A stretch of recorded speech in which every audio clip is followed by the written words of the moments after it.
Hi and welcome back to my channel. And if you're new, welcome to my channel. This is, if you are new, this is the astrology month ahead readings for the rising signs, and I'm up to Gemini for the month of April. Now, there's a couple of headlines, and probably most people won't hear much about either of these until like later in the month. But I'm telling you it now, not just simply because this is the month ahead, but because pretty much soon after or when you watch this, the energies are going to be around beforehand anyway. What I'm talking about is Mercury retrograde and the eclipse, the new moon eclipse for this month. And following that 2 weeks later will be the full moon eclipse, but it's in the following month in May. So we're just looking at April right now, but the full moon eclipse energies could also be sort of melding with all the other energies right now. Now, if you, again, if you're new, for those of you that have already seen these, you'll know what I'm about to say. And that is that whether it's a retrograde or an eclipse, there's not just the specific time of that event, but there's also the lead up to it called the pre-shadow, and then afterwards the post-shadow. And the thing is, with eclipses, you can feel the energies on either side of the actual event of the eclipse for at least 3 months each side, which means really whenever you're watching this, whether you're watching this on the 1st of April or whatever, we're already in the doorway of both the new moon eclipse and the full moon eclipse that's happening in May because of the 3-month window. It can be 3 to 6 months, but it's generally around at least 3 months. And with the Mercury retrograde, there's a good 2 weeks on either side of the retrograde as well, where you'll feel those energies as well. And that's why a lot of the time you might notice with yourself as well, but you might see, say, on social media where someone says, oh, it's not Mercury retrograde yet, but this is going wrong or that's going wrong, or, oh, Mercury retrograde is over. How come this is all going chaotic when it's supposed to be over? Well, that's because of the shadows, because the shadow period is still having an effect, so it's not completely over. Yeah, so if that, hopefully that makes sense. But yeah, the new moon eclipse is going to happen on the 20th of April, and right the very next day is going to be Mercury retrograde. So that's why I say I'm telling you now, not just for the sake of, okay, it's the month ahead, but yeah, get yourselves sort of in order if you need to with these energies. Now, having said that, it's not, see, there can be a lot of, oh my God, there's these tough energies and eclipses and everything. But these energies are given to us to help us move ahead in our life. Say, because eclipses can be really tough, like the full moon eclipses especially, because that's about endings. New moon eclipses are more about beginnings. So you want to get yourself in a position where you have the space for those new beginnings to come in that will improve your life. Yeah, and so if you've done that work ahead of time, then you're probably not going to get much of the negative, if you want to call it, negative effects of the full moon eclipse, because you've already sorted out whatever you felt you need to sort out to make room for the new moon eclipse energies and what you want coming in. Now, we've also got Mercury retrograde, and this is where I've been saying with the last couple of readings as well, I think this is probably going to be an across-the-board thing that I'm going to be saying with each of the signs anyway. But doesn't matter where it is in someone's where Mercury retrograde or the eclipse is landing in the house of your chart or the sign that it's covering. we're all still going to be affected by these energies, and so we can work with them to our advantage. And that means, like say, for instance, Mercury retrograde, you'll hear a lot of people going on about, oh, don't sign contracts, don't do this, don't do that. We can't hide under a rock. We all know that. So we can't hide under a rock while all these negative energies supposedly are swimming around.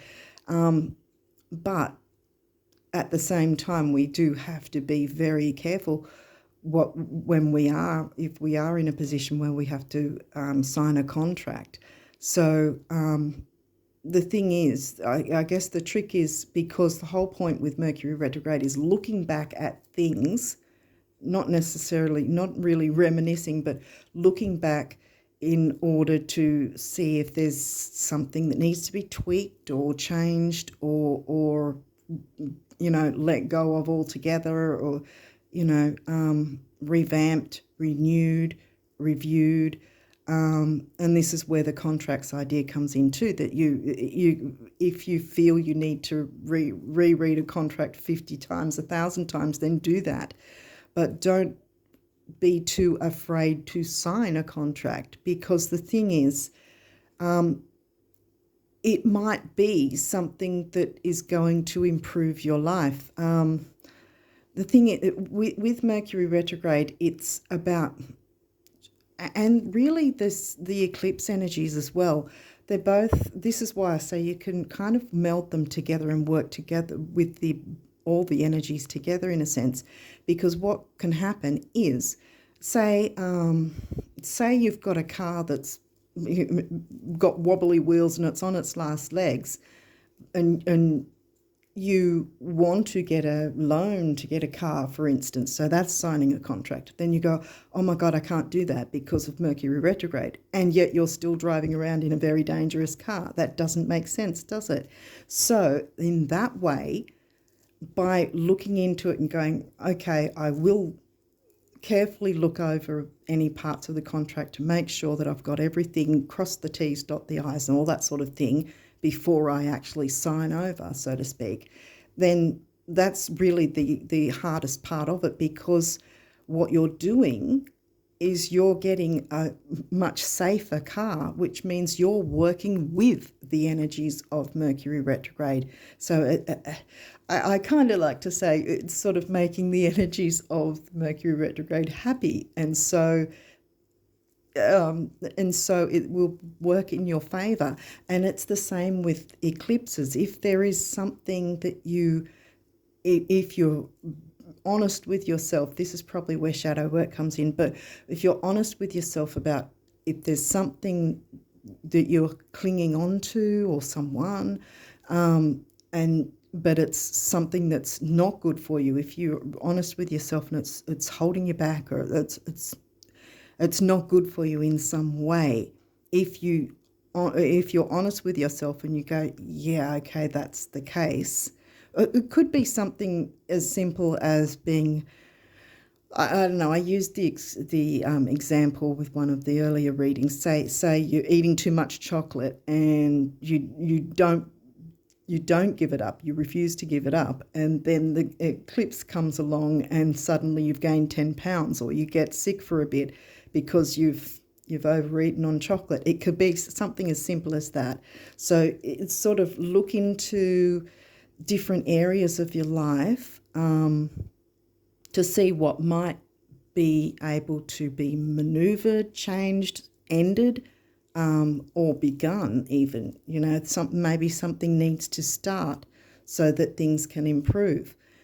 So this is where both, you get what I mean? That you can work with the eclipse energies as well as the Mercury retrograde together to work out how you will better move forward, because that's the whole point of the energies in the first place for all of us, because if we're not willing to make the changes, then that's when it's going to be unceremonious for us with the eclipse energies, because it's sort of like the eclipse, if it was able to talk, it would say, well, if you're not going to make an effort to do any changes or whatever, or make any changes. I'm going to pull the carpet from under you, and that's it, you know, and it's unceremonious. And believe me, I've had a couple of times where I've had that happen, and it's literally like the earth is just opening up under you and swallowing you whole. It is the worst experience. You may have even been through an eclipse moment at some point in your life, that you can maybe revert back to and think, yeah, it wasn't really good. So you can use these energies to hopefully avoid anything like that if something hasn't already started happening. Hopefully something hasn't already started to come about for you, because if so, that I'm really sorry if that has happened for you. Because I know what it's like to go through an eclipse moment. It's sort of like at the tower moment in tarot, same sort of thing. Sort of you just suddenly, you know, it's just a very sudden jarring experience. I'm not sure how long I've spent on this, but yeah, hopefully I've explained it well enough. So let's jump in now and see what the astrology says. First 4 decks are going to be astrology, and then there's the 3 other oracle decks to finish off. And I'll have them all itemized in the description box if you're interested to look further into any of the other decks. So let's get going for you, Gemini risers. 10th house. All right, 10th house is about career ambition. It's Capricorn Saturn themes, but it's not in Capricorn for you. It's in Pisces. Hygeia. Oh, it's pretty much self-explanatory. It's health and hygiene, and that may be physical health, but it can also be spiritual, emotional health, across the board. Sun. That's Leo's ruling planet. Waning crescent. Okay, that's when the moon is moving closer to the new moon, see, because the full moon's waning and moving across to become the new moon. 2nd house, Taurus themes of money and self-worth. That's how I sort of narrow it down. 2nd house for you is in Cancer. Pallas Athena, well, that's an asteroid. Aries. Where's Aries for you? 11th house, I think, because you've got Pisces in the 10th, yeah. Eris, oh, and that's right next to Aries, which is Mars ruled. Eris is another asteroid, and she's known as the street fighter, the one, like the quintessential activist, that sort of thing, standing up for people's rights, whether your own or others. Okay, and Ceres. Okay, Ceres is about nurturance. And look, you've got it near, not too far away from Hygeia, so it might be something about health, nurturing your health in some way, or someone else's, maybe standing up for someone else's health. Being an advocate maybe, or something like that. Okay, let's keep going. The 12th house, Piscean themes. Neptune ruled Pisces, but not in your 12th house. Pisces isn't in your 12th house. I think it's Taurus, I think. Is it Taurus 12th? Yeah. Okay, it says here, this is the area of your life that is overwhelming. You yield to a greater cause or power. See, there's positive and negative to each side. And, you know, Pisces especially can be empaths, and that's where the overwhelm can be as well, if you're taking on too much. But it also can, the negative side of Pisces Neptune is addictions. And that there's many addictions across the board anyway as well. And that maybe there's something there either for yourself or someone else that you know, because we've got Eris here that sort of doesn't just speak about the one person, it's sort of more standing up for other people's rights as well as your own. So it might be someone you know that may have some sort of issue with addiction, or did have, and you're standing up for their recovery maybe. I'm just... Okay, Venus. Well, that's Taurus and Libra, their ruling planet. The part of you that desires beauty, success, indulgence, and valuables. And see this, because that's nurturance. And that's standing up for yourself and others. Pallas Athena is also sort of, what do you call, she's sort of a warrior in a sense too.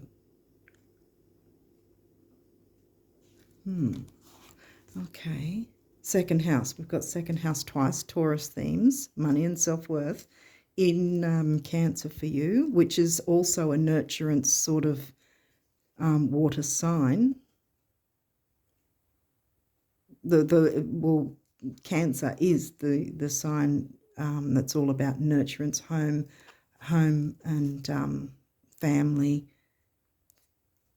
even food. Your assets, finances, and the things that you value. Yeah, see, and look, we've got value there as well. Like I've put in the description box, take what resonates and leave the rest. But if you are needing to be an advocate perhaps for someone else, because this is looking like it might be something like that. Or a pet. Having the say in a pet's health, maybe even. Okay, let's keep going. These don't have reversals.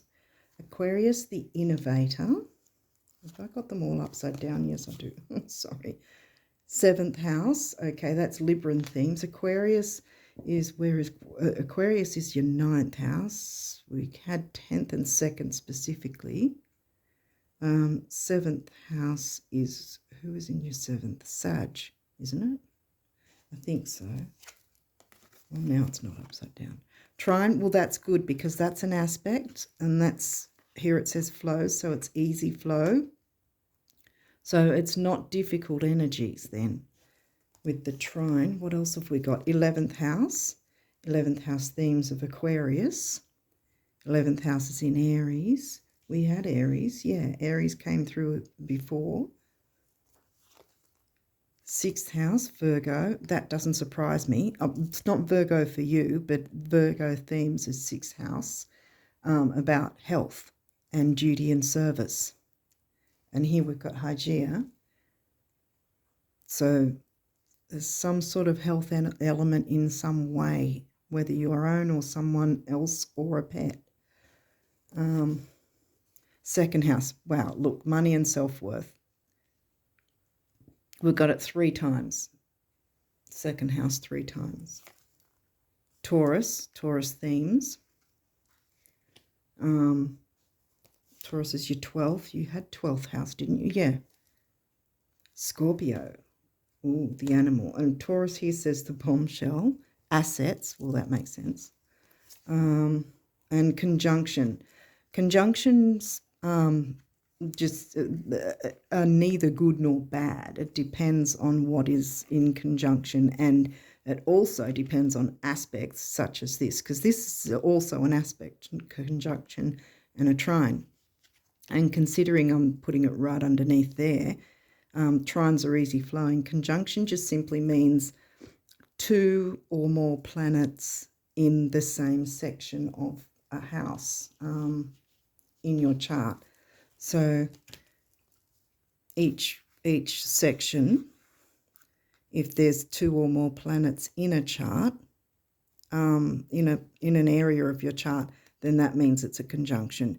3 or more is a stellium.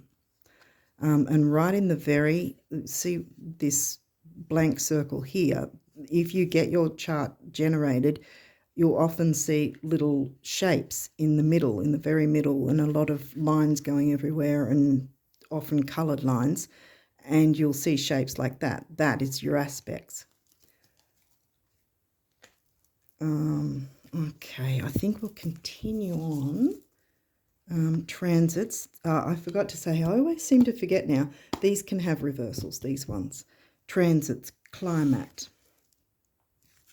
Well, I think this is sort of reminding us that, like that huge spiel that I gave at the start, sorry, about the retrograde and the eclipses. I think this is just reiterating that, about the transits that will be the main focus will be the retrograde and eclipses. And a time frame for that would be about, I think, 3 days before the new moon. And so we're looking at the new moon, well, over here in Australia, the new moon's going to be on the 20th. So either the 19th or 20th, pull back 3 days and you've got your time frame there.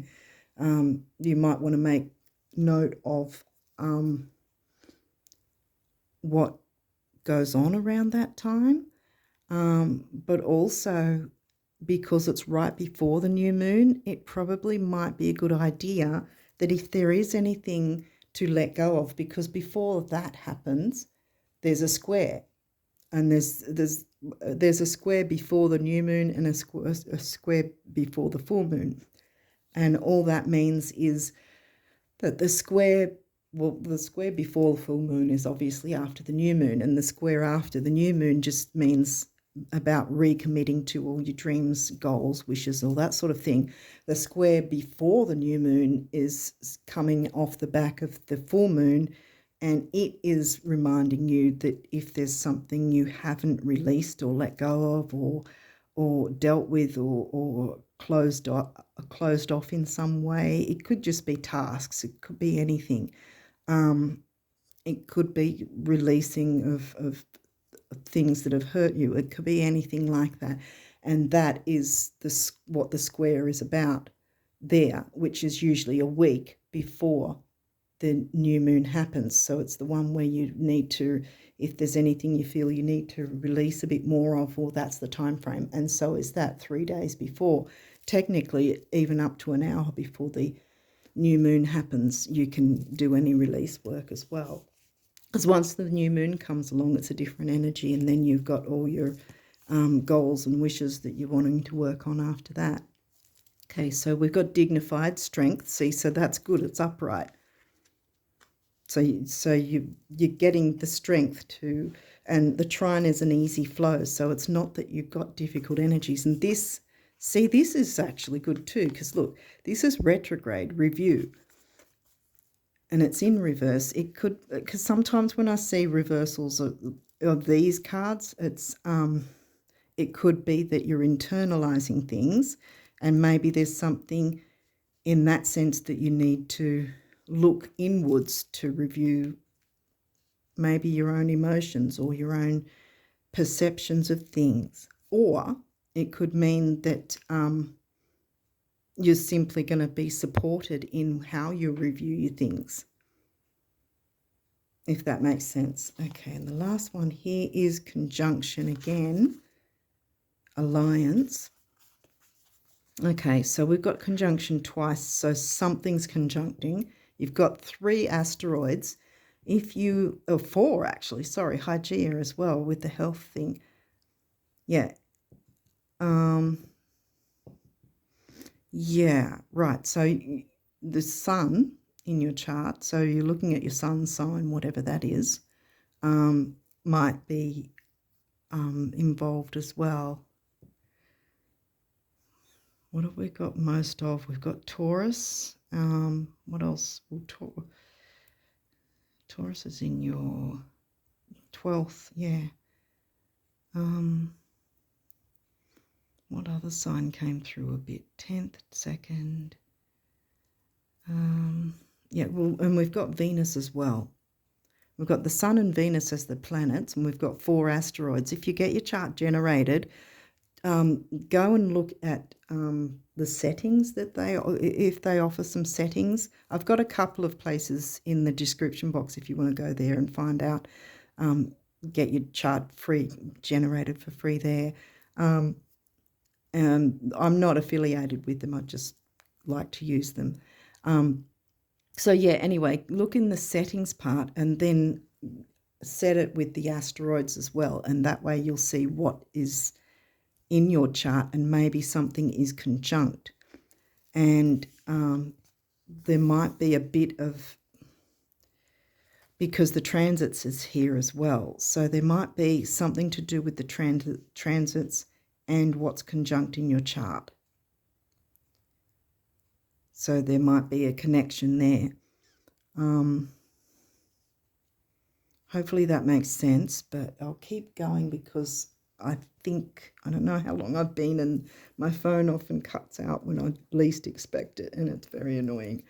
Hopefully I've explained things well enough. I really hope I have.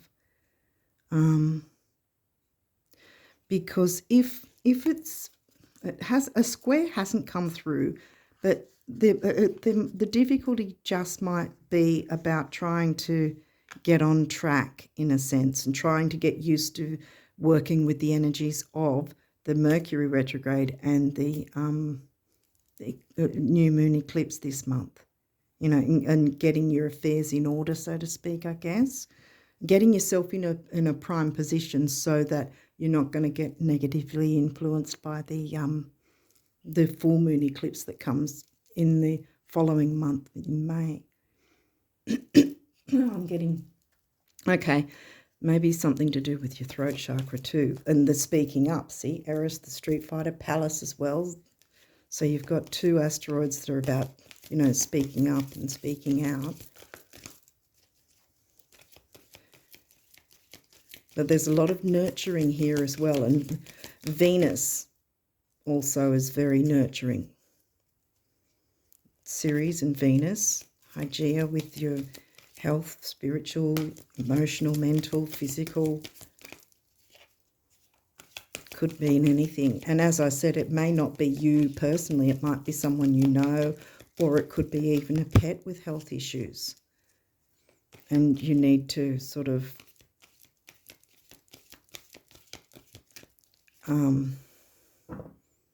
be able to stand up for yourself and your pet.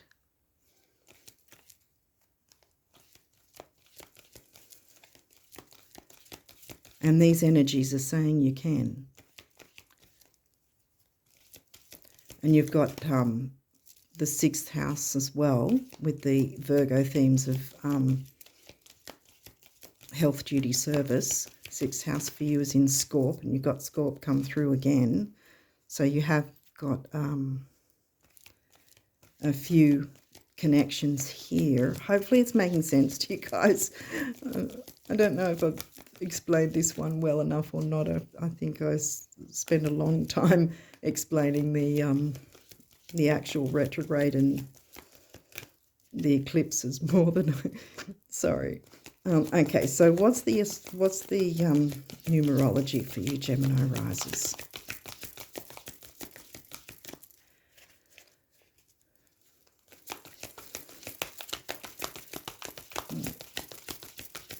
Spirit, what is? Oh, there's one.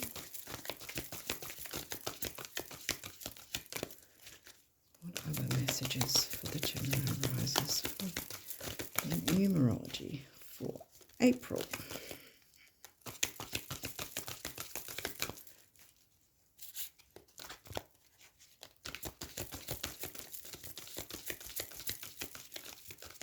Okay. Synchronicity, well, conjunction, synchronizing things. That makes sense straight away. 8 is about stability. It can be money as well. 8. 7 is the mind and creativity. Together, they come to a 6, which is temporary opportunity. Again, I always say with temporary opportunity, it doesn't necessarily mean it'll never come back, but it means you've got it now to work with. This makes me think of the crown chakra, and this is the other colour for the heart chakra.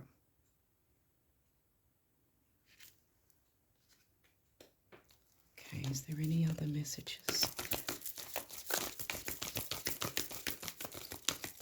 Did you?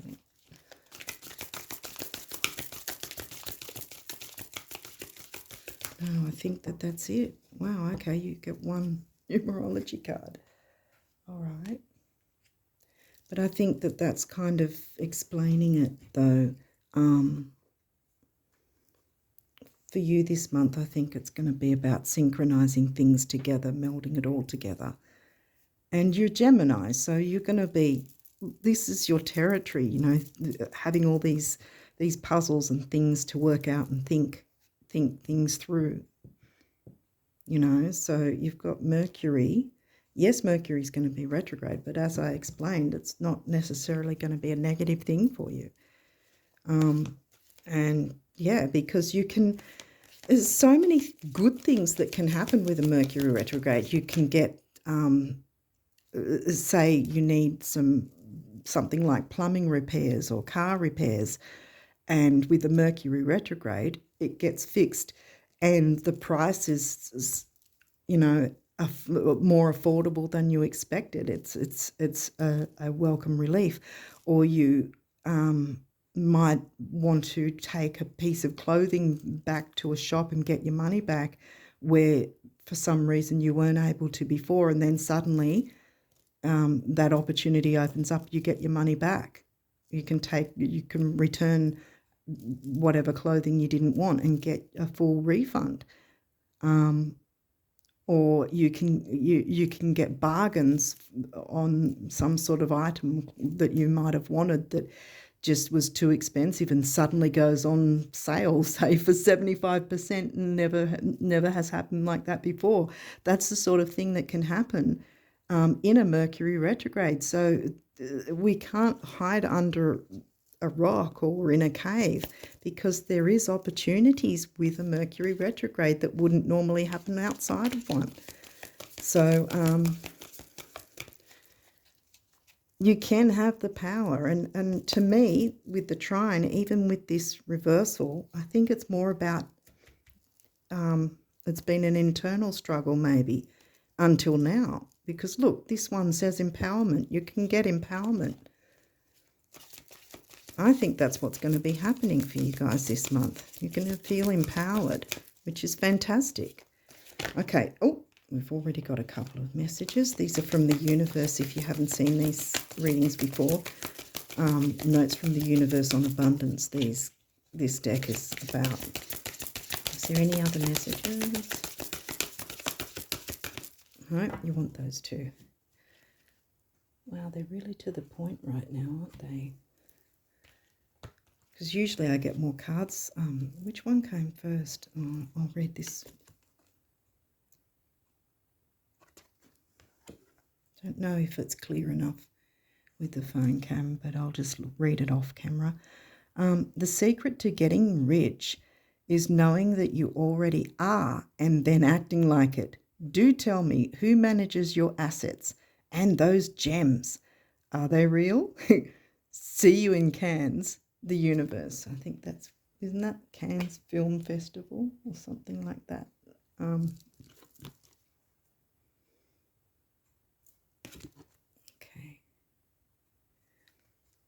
All right. It doesn't get any more beautiful. Sorry if it's off camera.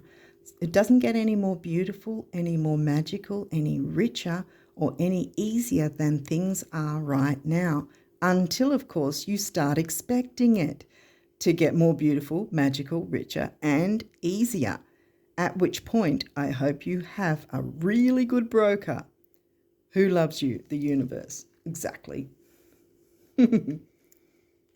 See, so the universe says, you've got this. And look, luxury. You can have that luxury. And look, second house came through strong, and Taurus rocked up here somewhere. Here, yeah. So if you have been worried about money, stop the worries, because worrying about it is exactly, see, that's the point as well. Maybe that's what needs to change or stop, perhaps. Maybe that's what Mercury retrograde and the eclipses are trying to bring to your attention, is how you're viewing things. Are you blocking your own abundance? Is that what's going on? Internalizing, blocking your abundance by thinking about what isn't possible in your perception. Because look, this reading is saying it is possible. You can get this. And stand up for yourself and nurture yourself.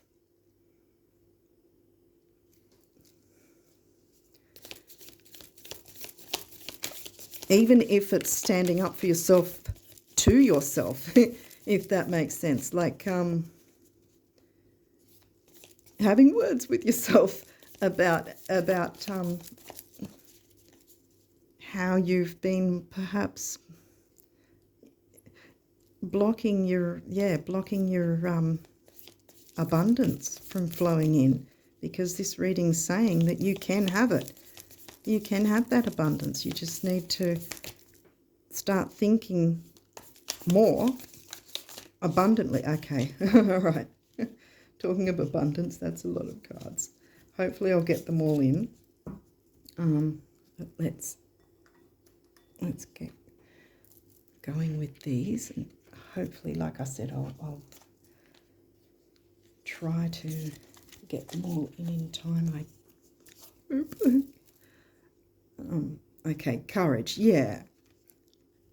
Dare to be different, to make mistakes. Create, for it is in creation that you exist.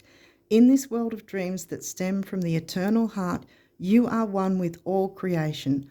All is possible. Exactly. Go forth and be true to yourself, for it is only through being true to you that you can be true to others. Exactly. You can speak up for others once you've spoken up for yourself. And like I said, it might be that you internally have to have words with yourself, sort of thing, to say, hey, I am worthy of this abundance. The universe has told you. It isn't me, it's the universe that's told you. Surrender. Well, we're coming up to a full moon, so this makes so much sense. Remain positive about the future of our planet, for all is part of humanity's evolution. There is a divine order to all the chaos which you perceive in our world.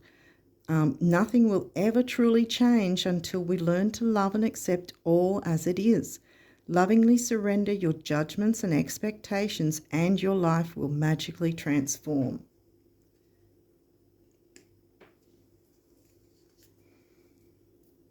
Peace.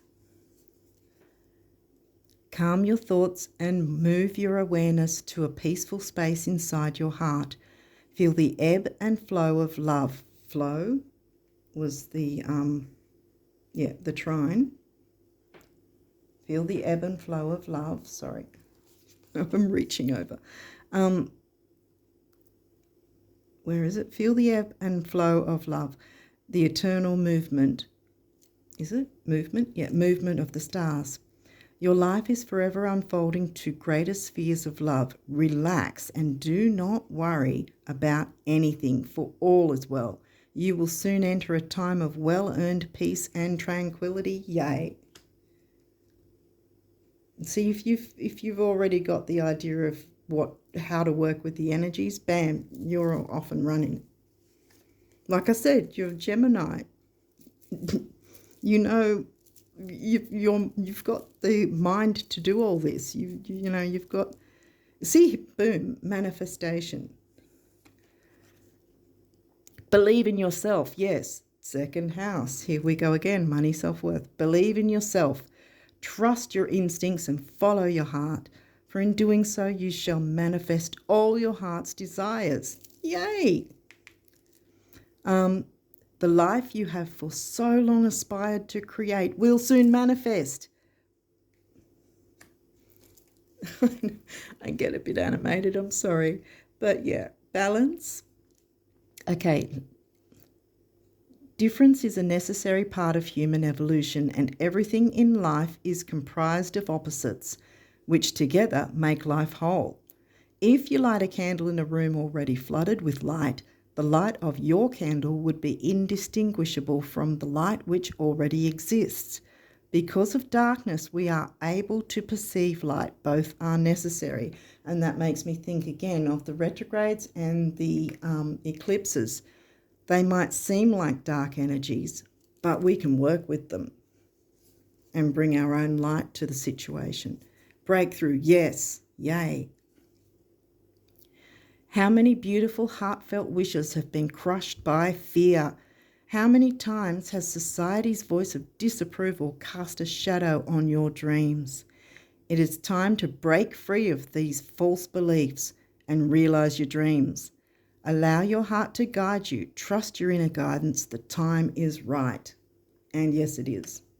You've waited long enough. See? Which one said, yeah, this one, the life you've so long aspired to create will soon manifest.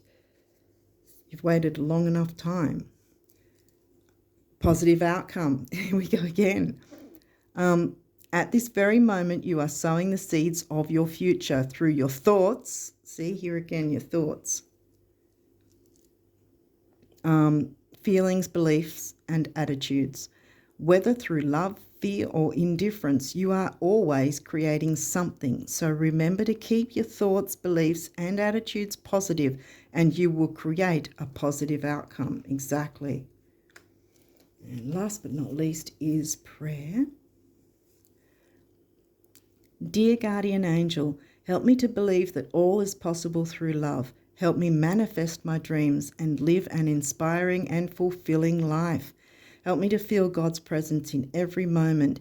Help me feel eternally loved. Thank you for being always by my side.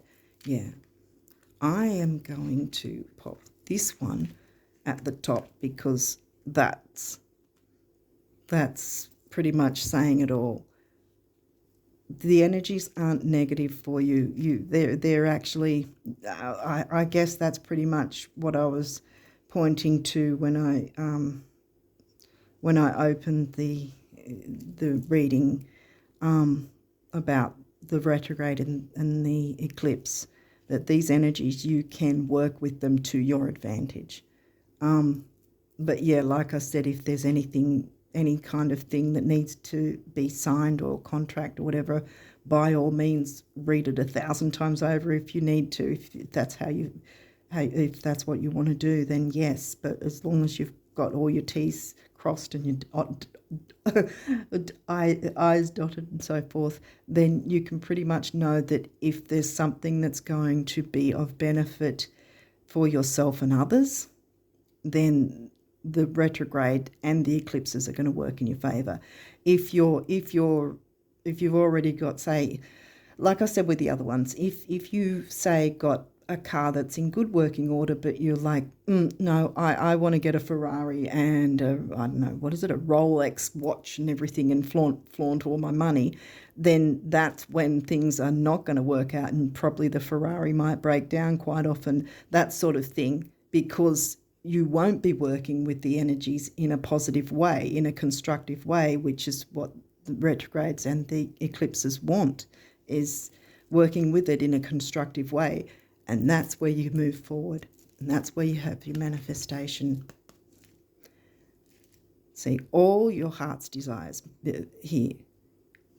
You shall manifest all your heart's desires. The life you have for so long aspired to create will soon manifest. I think I've made my point. I hopefully I've given you enough information that you can now work with and have a look to see what might be in your chart, what might be in the conjunctions. But with the trine, that's a very good aspect to have. So I think that this is very good energy for you guys for this month of April. I think I did say that the Mercury retrograde, it'll be around about the 5th or 7th of April that you will start to feel the pre-shadow of Mercury retrograde. And of course, Mercury retrograde doesn't happen until the 21st, but we will start feeling the pre-shadow from then. And like I said, both eclipse energies, we're already starting to feel those now. Even like I'm recording this before April, and we're already in the doorway of both eclipses now anyway. So hopefully I've given you enough information, and hopefully it's made sense. Not really ever sure, because I don't really get a lot of comments or whatever, so I don't really know what people think or if it's helping anyone or not. I don't know. But yeah, hopefully whoever's watching, it's helping you guys. I'd love to I'll answer any comments. I'd love to see any comments of what, if you find this helpful. And I answer, like I said, I answer everyone's comments. Yeah, so anyway, with that, I wish you all the best of luck for April. And until next month, bye for now.